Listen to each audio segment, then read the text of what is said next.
Naš projekt Radi imamo domače je bil nadaljevanje projekta iz domačih krajev, ki smo ga začeli že leta 2011. Takrat smo sistematično gradili promocijo lokalne ponudbe na svežih kategorijah.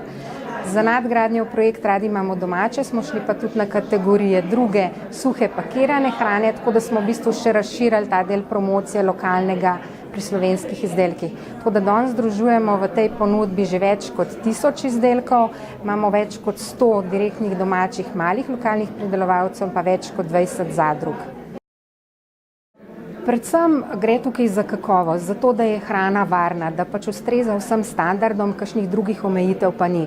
To, da tudi, če gre za neko manjšo kmetijo, ki recimo lahko nam dobavljajo svoje izdelke, glede na količine samo za 3 prodajna mesta, tudi to je za nas v redu in tudi to sprejmemo, tako da predvsem to, da je hrana varna za potrošnika.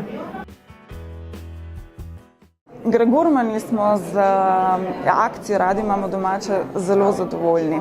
Na tržnici nikoli ne bi prodali toliko, kot prodamo sedaj, zato ker so naši artikli venomer in vedno povsod prisotni na policah in na voljo za nakup.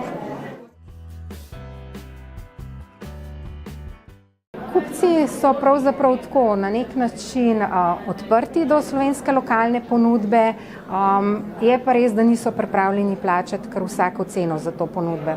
Tako da nekako 10 do 15% višja cena je sprejemljiva pri slovenskem potrošniku, se zavedajo vse kvalitete, ampak še vedno so ljudje nekoliko cenovno občutljivi.